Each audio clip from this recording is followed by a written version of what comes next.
The goal of the game of Psycho Killer is to have the least amount of injury points at the end of the game. To begin a game, shuffle all the cards and split them into 2 decks, leaving a space for the discard pile between them.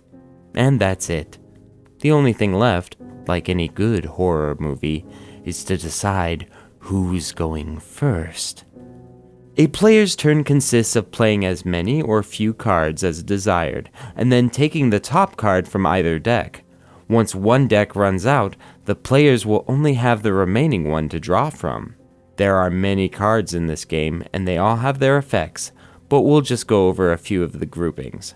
Before we do, I'd like to point out that the game comes with reference cards that tell you what the VHS symbols mean in the upper right corner of the cards. Some of these effects can be really helpful or harmful, so keep them in mind. To start, there are the good cards to have in your hands. Some allow you to end your turn without drawing, others allow you to sabotage other players, and some allow you to heal after getting injured. Speaking of which, let's talk about the weapon cards.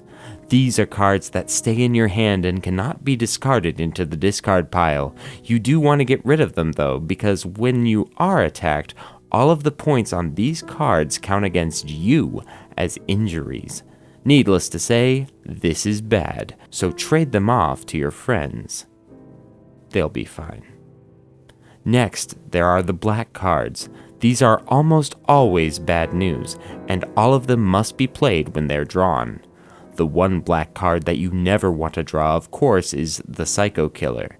When a player draws the Psycho Killer card, it means the players have been attacked. The player that drew it places the Psycho Killer card on the table in front of him or her, and every player who has a weapon card in their hand lays down the weapon cards in front of them. In this case, the person who drew the Psycho Killer was holding a Cleaver card in their hand, so they have laid the Cleaver and the Killer card in front of them. Quick math tells us that this player now has 4 injury points. A player on the other side of the table was holding a chainsaw and a hunting knife.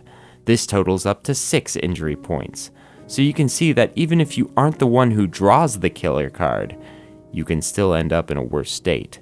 One last note about Psycho Killer cards is when the 5th one is played, the game ends. If a player collects 10 or more injury points, they are considered to be left for dead, and this changes how they play certain cards.